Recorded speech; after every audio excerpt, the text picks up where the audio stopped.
मिट्टी में दबी मोहब्बत, एक ऐसा प्यार जो वक्त की धूल में गुम हो गया। वो गांव जहां हवाएं भी बातें करती थीं। उत्तर भारत के एक छोटे से कस्बे मदनपुर में मिट्टी की खुशबू आज भी लोगों के दिल में बसती थी। यहाँ खेतों में सरसों के फूल झूमते और हवाओं में घुली मिट्टी की महक सबको अपनापन देती थी। इसी गांव में रहता था अर्जुन, 22 साल का, साधारण कपड़ों में पर दिल का बेहद सच्चा। अर्जुन का चेहरा भले ही आम था, पर उसकी आंखों में एक चमक थी जो किसी के भी दिल को छू ले। वो खेतों में काम करता, अपने पिता की पुरानी ट्रैक्टर की मरम्मत करता और शाम को नदी किनारे बैठकर सपने देखता था। एक ही सपना था, कभी तो शहर जाएगा और कुछ बड़ा करेगा ताकि मां को फिर खेत में काम न करना पड़े। पर उसे नहीं पता था कि उसी कस्बे की धूल में उसका पहला प्यार छिपा बैठा है। जब पहली बार वो मिली। एक दिन स्कूल से लौटते वक्त अर्जुन ने देखा मंदिर के सामने एक लड़की साइकिल से उतरी। सफेद दुपट्टा हवा में लहरा रहा था।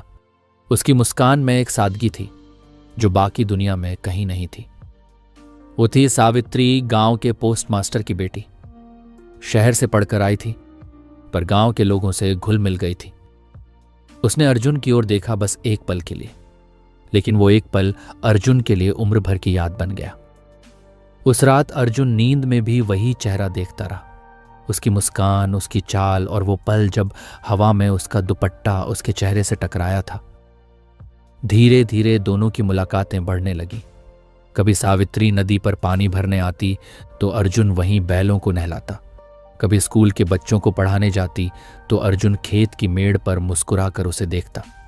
एक दिन सावित्री ने पूछा, तुम रोज इधर क्या करते हो अर्जुन? अर्जुन हंसकर बोला, कुछ नहीं, बस देखता हूं कि सूरज भी तुम्हारी तरह रोज चमकता है या नहीं। सावित्री झेंप गई, पर उसकी आंखों में भी हल्की मुस्कान थी। धीरे धीरे दोनों की बातों में अपनापन आने लगा। गांव की शामें अब अर्जुन के लिए अलग हो गई थी। नदी किनारे की ठंडी हवा में सावित्री की बातें घुली रहती। वो दोनों मिलते, कहानियां सुनाते और सपने बुनते। मैं एक दिन बड़ा आदमी बनूंगा सावित्री, और मैं तेरे साथ रहूंगी चाहे तू जहां भी जाए। ये वादा था मिट्टी जितना सच्चा, पर वक्त कभी स्थिर नहीं रहता।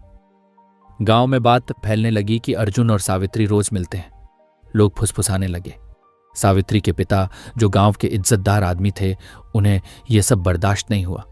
एक रात उन्होंने सावित्री से कहा, हमारे खानदान में प्यार नहीं, रिश्ते निभाए जाते हैं। वो अर्जुन हमारे बराबर नहीं। सावित्री ने बहुत समझाने की कोशिश की। बाबूजी, अर्जुन बुरा नहीं है, उसके दिल में सच्चाई है। लेकिन पिता ने कठोर स्वर में कहा, बस अब उससे कोई रिश्ता नहीं होगा।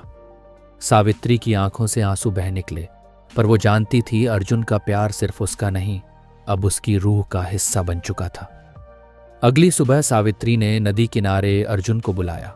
धूप हल्की थी, हवा में गंध थी और आसमान जैसे रो रहा था। अर्जुन, बाबूजी ने मना कर दिया है, मुझे शहर भेज रहे हैं। अर्जुन की आंखों में सन्नाटा था। तो अब क्या ये होगा? सावित्री बोली, शायद यही किस्मत है। अर्जुन ने उसके हाथ थाम लिए। कभी लौटोगी? उसने आंसू रोकते हुए कहा, अगर इस मिट्टी में मेरी खुशबू बाकी रही तो लौट आऊंगी। हवा में बस एक अधूरा अलविदा गूंजा और वो चली गई। पीछे रह गया अर्जुन और उसकी चुप्पी। 5 साल बीत गए। अर्जुन अब शहर में काम करने लगा था, पर हर शाम जब हवा चलती उसे सावित्री की खुशबू महसूस होती। गांव की मिट्टी की वो महक अब उसके सीने में बसी थी।